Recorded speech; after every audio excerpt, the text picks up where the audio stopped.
Hello everyone, कैसे हैं आप सब। I hope you will be well. Today our topic is kind of sentence. तो सबसे पहले हम जान लेते हैं कि सेंटेंस किसे कहते हैं। तो कुछ इसकी डेफिनेशन इंग्लिश में इस तरह से होगी। तो sentence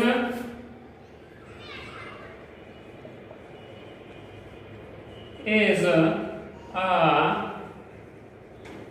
group of words that has a complete sense। Sentence जो होता है हमारा वाक्य जो होता है, ये जो होता है क्या होता है, एक ग्रुप ऑफ वर्ड्स, शब्दों का समूह होता है। That has a complete sense, जिसका एक अपना पूरा अर्थ होता है, उसका एक भाव होता है। एग्जाम्पल ले लेते हैं।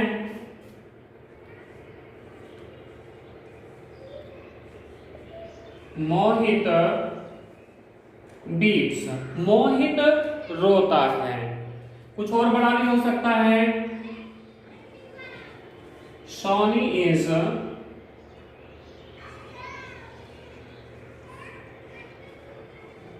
laughing in the room। Soni कमरे में हंस रही है। तो हमने क्या देखा, फर्स्ट सेंटेंस में केवल 2 ही वर्ड्स है, लेकिन उसका कंप्लीट सेंस है। दूसरे में मोर देन 2 है, उसका भी कंप्लीट सेंस है। तो इस सेंस में अगर उसका कोई कंप्लीट सेंस निकल रहा है तो इट इज कॉल्ड सेंटेंस। अब हम जानेंगे कि काइंड ऑफ सेंटेंस अर्थात सेंटेंस के कितने प्रकार होते हैं। तो टाइप ऑफ सेंटेंसेस में फर्स्ट टाइप ले लेते हैं, जो होता है इसका अफर्मेटिव सेंटेंस, दूसरा होता है नेगेटिव सेंटेंसेस।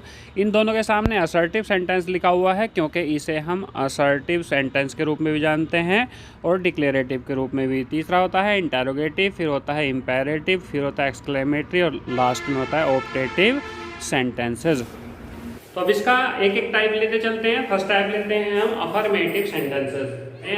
एग्जाम्पल लेते हैं इस तरह का।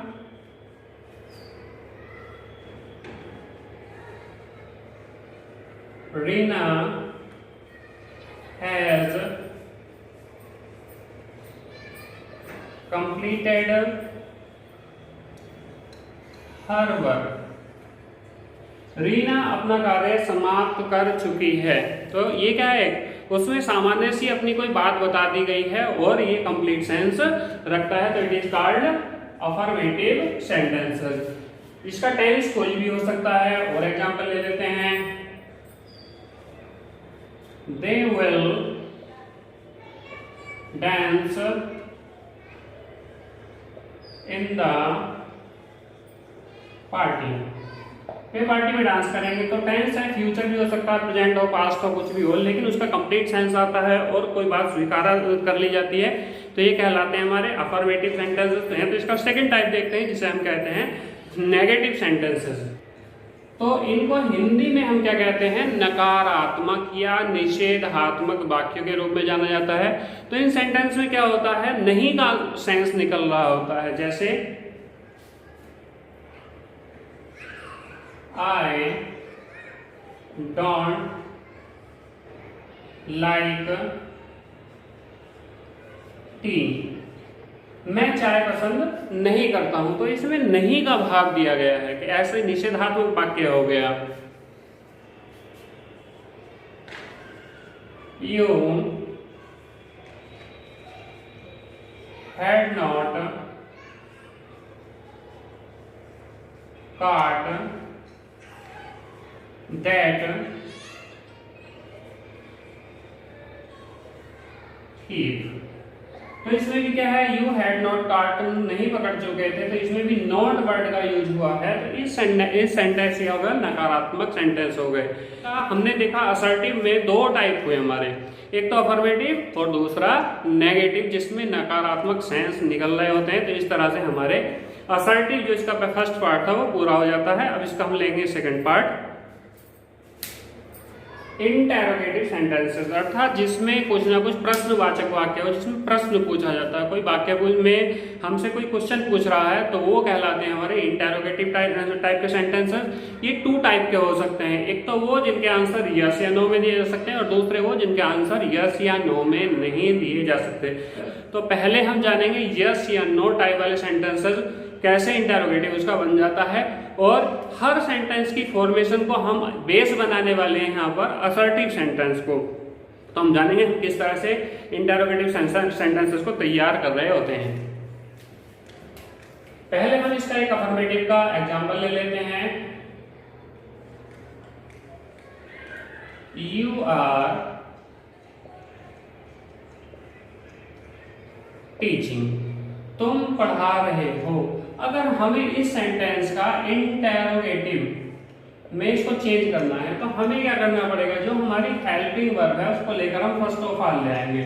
तो क्या हो जाएगा, आर यू टीचिंग, और इस तरह से हमारा इंटेरोगेटिव सेंटेंस तैयार होगा। इसमें क्वेश्चन पूछा गया है, क्या तुम पढ़ा रहे हो, तो ये क्या कहलाएगा, इंटेरोगेटिव कहलाएगा। जबकि पहला वाला क्या कहला रहा है, हमारा अफर्मेटिव या असर्टिव सेंटेंस का टाइप होता है। हो जाता है, केवल हमें ध्यान रखना होता है सिंपल प्रेजेंट टेंस में और सिंपल पास्ट टेंस में, जिसे हम प्रेजेंट इंडेफिनिट या पास्ट इंडेफिनिट भी जानते हैं, क्योंकि उसमें हेल्पिंग वर्ब को हम डायरेक्ट ऐसे बाहर नहीं ला पाते, उसमें हमें डू, डज या फिर डिड को बाहर लेना पड़ता है। उसका एक एग्जाम्पल ले लेते हैं।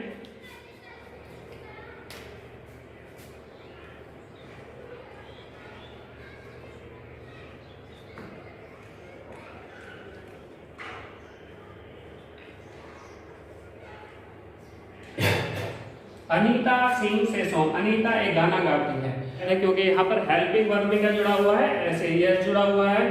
तो ऐसे सभी सेंटेंस सिंगुलर नंबर के जो होते हैं उन्हें हम इंटरप्रेटिव बनाना होता है, तो उसमें डज बाहर निकालते हैं। तो क्या होने वाला हमारा, फिर डज फर्स्ट ऑफ ऑल लेंगे, तब आएगा हमारा सब्जेक्ट।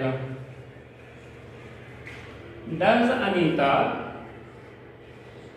सिंग, अब ध्यान देना है क्योंकि डज में ऐसे ही एस वाले जो थी फॉर्म थी वो बाहर चली गई है, तो अब सिंग में एस का प्रयोग नहीं होगा।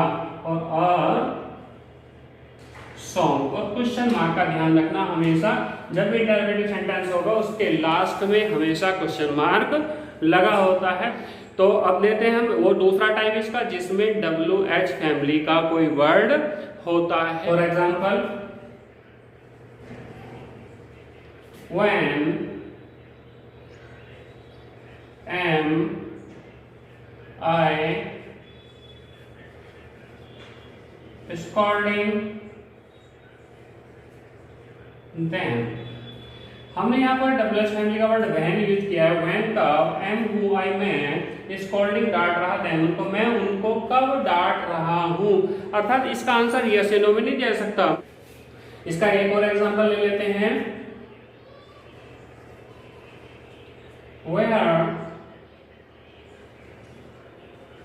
did she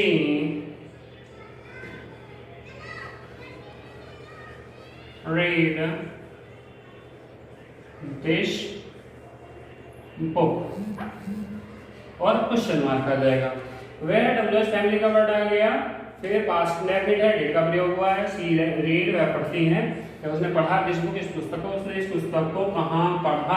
तो अगर इस तरह के कोई भी सेंटेंस होते हैं ये कहलाते हैं हमारे WH फैमिली के वर्ड सेंटेंस कहलाते हैं। तो हमें ध्यान रखना है जब भी कभी हम इंटरोगेटिव सेंटेंस का फॉर्मेशन करेंगे तो लास्ट में हमेशा उसके क्वेश्चन मार्क लगाना न भूलें, हमेशा ये क्वेश्चन मार्क से ही खत्म होते हैं।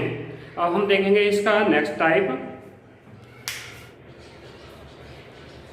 जैसा कि इसके नाम से ही पता चलता है इंपेरेटिव सेंटेंस अर्थात आदेशात्मक वाक्य होते हैं।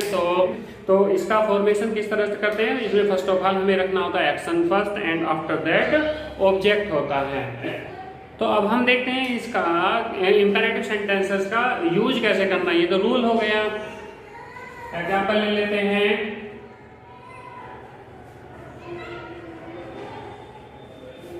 रीड योर लेसन, अपना पाठ पढ़ो। तो इसमें पहचान कैसे करते हैं, इसमें जो यू वर्ड होता है, हम किसी को कह रहे होते हैं, वो सब तो छिपा होता है और उसके बाद इस सेंटेंस को बना दिया जाता। तो अब इसका दूसरा एग्जाम्पल देख लेते हैं कि और एग्जाम्पल किस तरह के हो सकते हैं। जैसे कि हम अक्सर ऑर्डर देख ही रहते हैं, स्टैंड अप, खड़े हो जाओ। तो इसमें क्या होता है, एक्शन फर्स्ट ऑफ ऑल आता है और सेकंड में इसका क्या लगा होता है, फुल स्टॉप लगा होता है। नेक्स्ट टाइप देखते हैं हम, जिसे हम कहते हैं एक्सक्लेमेटरी सेंटेंसेस।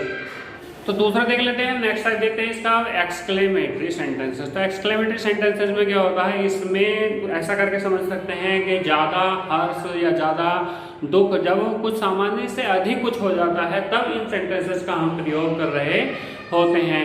तो ये इनका फॉर्मेशन कैसा होता है, इसे भी हम अफर्मेटिव के माध्यम से समझने की कोशिश करेंगे। ही इज वेरी टॉल, ये क्या है, एक अफर्मेटिव सेंटेंस है। तब इसका एक्सक्लेमेटरी सेंटेंस किस तरह से बनाना है वो देखते हैं। तो इसका एक्सक्लेमेटरी सेंटेंस बनाने के लिए हम क्या कर रहे होते हैं, फर्स्ट ऑफ ऑल हम हाउ का यूज करते हैं। आफ्टर दैट उस सेंटेंस में जो भी एडजेक्टिव होता है उसे ले लेते हैं और इसमें से वेरी शब्द को बिल्कुल रिमूव कर दिया जाता है। आफ्टर दैट सब्जेक्ट होता है और उसकी फिर हेल्पिंग वर्ब जो सेंटेंस में हमें दी हुई होती है उसे हम रख देते हैं।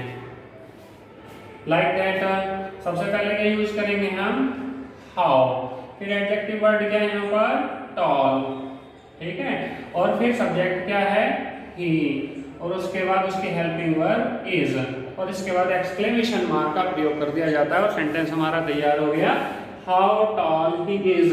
तो ये तो एक सिंपल से सेंटेंस कहा गया था कि वो बहुत लंबा है, लेकिन यहाँ पर हम अपने मन के विचारों को दिखा रहे हैं कि एकदम से महातोरे वह कितना लंबा है। तो केवल बोलने में अंतर आ रहा है, सेंटेंस वही है, वह कितना लंबा है, और उसे क्या बोलेंगे हम, वह बहुत लंबा है। तो वन मोर एग्जाम्पल,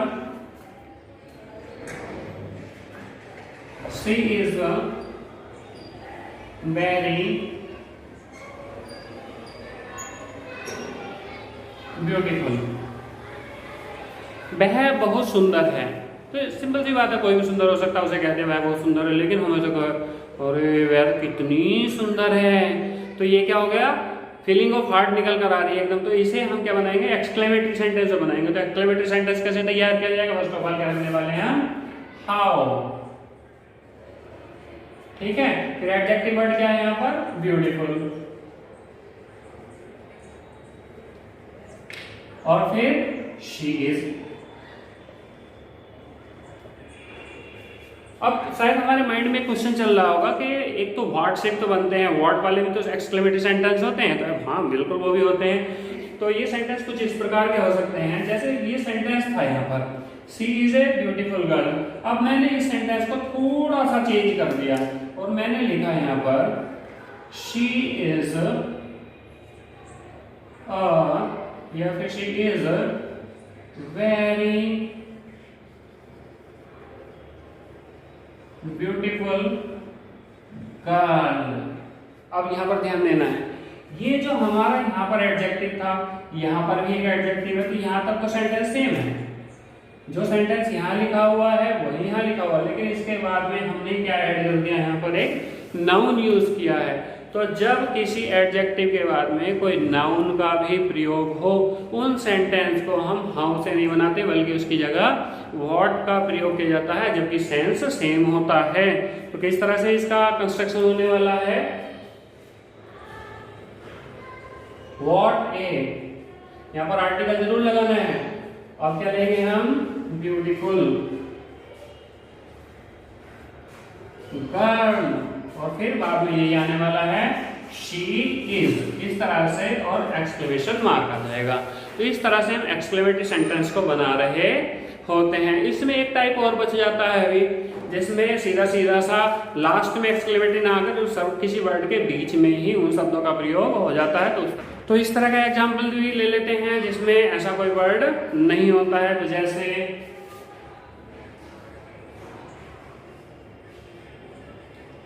एलास, तो खाए, इसकी बात है he is no more, वह दुनिया में नहीं रहा या वह नहीं रहा। तो ये ऐसे सेंटेंस क्या होते हैं, इसमें हम भी फीलिंग ऑफ हार्ट दिखा रहे हैं। तो इसमें हाउ वर्ड ना यूज हुआ है, ना व्हाट हुआ है, लेकिन ये भी सेंटेंस एक्सक्लेमेटरी सेंटेंस का ही पार्ट होता है। तो इसमें एलास, ओ, हुर्रे, ब्रेवो ऐसे वर्ड होते हैं और जस्ट का आफ्टर एक्सक्लेमेशन मार्क लगा हुआ होता है और उसके बाद सेंटेंस होता है। इन ऑपरेटिव सेंटेंसेस की हमारी हिंदी क्या होती है? इच्छा सूचक या इच्छावाचक वाक्य होते हैं। तो इन इच्छा सूचक वाक्यों को जब हम बना रहे होते हैं तो हम क्या करते हैं, इसमें अपनी इच्छा प्रकट कर रहे होते हैं, चाहे वो चीजें हो या ना हो, लेकिन हम भगवान से या किसी को साक्षी मानकर इन चीजों को बता रहे होते हैं। तो ये सेंटेंस कहलाते हैं हमारे ऑप्टेटिव सेंटेंसेस। अब इस ऑप्टेटिव सेंटेंस का एग्जाम्पल ले लेते हैं। इस तरह से सेंटेंसेस होते हैं जैसे मे यू लिव लॉन्ग, ईश्वर करे आप दीर्घायु हो, और लास्ट में लगा होता है इनके भी एक्सक्लेमेशन मार्क लगा हुआ होता है। या फिर may God help you, may God help you, भगवान आपकी सहायता करे। या फिर इस तरह से हो सकता है may God bless you with a son, भगवान आपको एक पुत्र प्रदान करे। तो इसमें क्या हो रहा होता है, हम अपने फीलिंग ऑफ हार्ट तो दिखाते हैं, लेकिन भगवान को साक्षी मानकर, किसी को साक्षी मानकर हम अपनी इच्छा को जाहिर कर रहे होते हैं। तो ऐसे सेंटेंस कहलाते हैं हमारे सेंटेंस। तो कैसा लगा हमारा आज का वीडियो अच्छा लगा तो वीडियो को लाइक करें, और चैनल सब्सक्राइब नहीं किया हो तो चैनल को सब्सक्राइब कर लें, ताकि न्यू वीडियो के नोटिफिकेशन आप सबको मिलते रहें। Thank you for watching our video.